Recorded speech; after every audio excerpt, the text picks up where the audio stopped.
The knife was already in my back the night my sister handed me a birthday present and smiled like she was doing me a favor.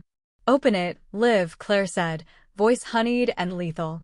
"Maybe it'll finally explain why you never quite fit."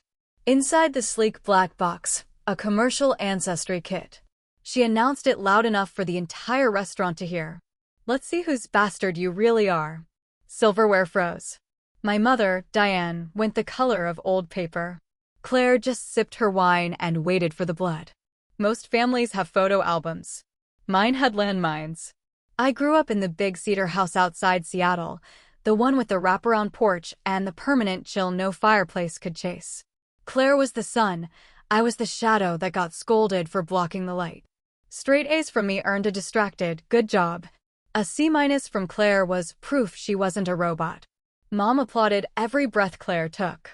Dad, quiet, kind, exhausted Richard Caldwell, was the only one who ever noticed when I stopped talking for days at a time. By 36, I had escaped to Portland, a gray city that felt like home. I wore muted colors, kept my voice low, and told myself distance was the same as healing.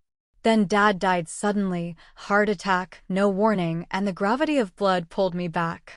3 months later, Mom insisted on a small family birthday dinner for me at the old house. Her cheerfulness sounded rehearsed, like a hostage video. When I walked in, the air smelled of rosemary and something metallic. Claire lounged at the head of the table scrolling through photos of her latest vacation, barely glancing up. Mom kept refilling her glass even though she never drank. I asked, carefully, about Dad's will. Mom's smile calcified. Claire's eyes flicked to her, amused. "That should have been my warning." Dinner dragged. Claire performed, new promotion, new Tesla, new kitchen island the size of a helipad. Mom laughed too loud. My attempts at conversation dissolved like sugar in rain. Then came dessert. A grocery store sheet cake Mom hadn't bothered to remove the plastic dome from. Claire clapped once, delighted. "I almost forgot," she sang, producing a gift bag the color of dried blood. "For you, little sister. Something special." Mom whispered, "Claire, don't," but it was theater. She didn't move to stop it. I opened the bag. The DNA kit stared up at me like an accusation. Claire leaned in, voice low enough now for only our table, but sharp enough to cut glass. "Go ahead, Liv. Find out why Dad always looked at you like you were a math problem he couldn't solve." Mom's hand trembled so violently her wine sloshed onto the white tablecloth, a red wound blooming. Claire just watched me, radiant with triumph. That night, in my childhood bedroom that still smelled of cedar and neglect, I found the photograph wedged behind a loose baseboard. Mom, 28 years younger, holding infant me next to a man I'd never seen. On the back, in her looping script, "I'm so sorry." I took the test. Not because Claire wanted me to. Because I was tired of feeling insane. 6 weeks later, on an ordinary Thursday, the email arrived while I was microwaving leftover Thai food. No shared DNA detected with Caldwell family. Suggested paternal match, Marcus Langford. Marcus Langford, it turned out, had been Dad's college roommate. Dead 10 years now. The math was brutal and exact. I sent a single screenshot to the family group chat. "Someone want to explain?" Mom rang within seconds, hysterical. "Delete it, Olivia. Please. It was a mistake a long time ago, your father forgave." Claire texted separately, "Took you long enough." I called her. She answered on speaker, smug, echoing off marble somewhere expensive. "Why no?" I asked. "Because I'm tired of pretending," she said. "Because Mom's guilt bought me silence for 22 years. Because Dad's money should come to his real daughter." She hung up laughing. That was when the quiet questions began. Old neighbors. Dad's former secretary. A retired nurse from the hospital where I was born.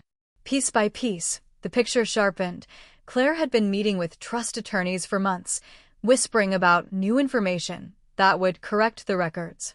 I hired Vanessa Park, a probate litigator who smiled like winter. 2 days later, Mr. Hargrove, Dad's estate attorney of 30 years, called. "Olivia, certain contingencies in Richards will have been triggered. We need everyone in my office next Tuesday. Come prepared." Tuesday, downtown Seattle, 42nd floor, rain lashing the windows like it wanted inside. Mom arrived first, looking carved from ash. She sat as far from me as the table allowed.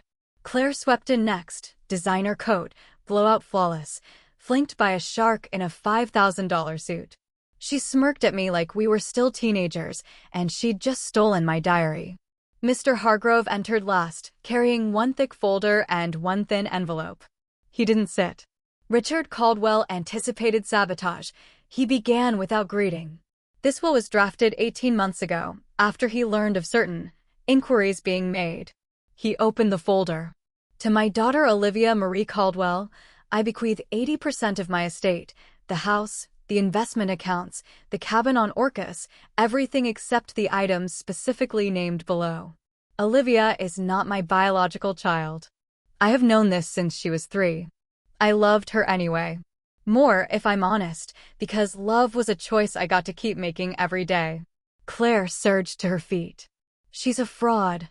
We have DNA. Sit down, Ms. Caldwell, Hargrove said mildly.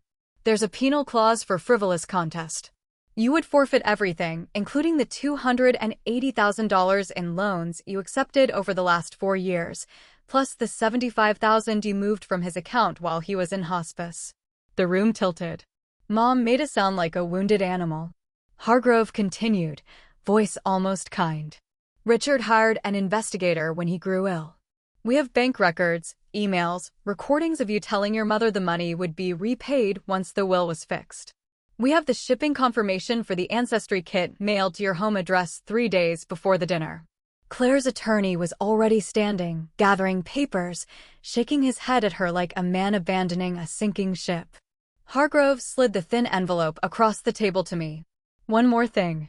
Richard asked that this be read aloud only if anyone challenged Olivia's place. He unfolded Dad's handwriting, I'd know it anywhere. To Claire, I watched you inventory my things while I was still breathing. I heard you tell your mother Olivia didn't count. You counted favors, dollars, slights. Olivia counted the times I needed someone to hold my hand when the pain came. She was here. You were shopping. Blood doesn't earn love. Presence does. I'm sorry I failed you, but I will not let you punish her for my failures. Be better. Or be gone. Silence, thick and total. Claire's face caved in. Not remorse, just the realization the game was over, and she had lost everything but the cost of her own greed. Mom tried to reach for me across the table. I pulled back. Some bridges burn cleaner when you don't try to cross the ashes. 6 months later, the house sold. I kept the Orcas cabin and a small account Dad set aside for the daughter who never asked for anything. Claire's frantic contest was thrown out in under 10 minutes. The judge looked almost bored. She now owes the estate almost $400,000 and works the job she used to brag about quitting. Mom sends cards I don't open. I moved north, past the border, to a town where the rain is softer and nobody knows my last name. Some mornings I sit on the porch Dad never got to see, coffee going cold, watching the mist burn off the water. Family isn't the people who hurt you into fitting their story. Family is the person who rewrites the ending so you finally get to live outside the margins. If you've ever been the extra in someone else's picture, know this.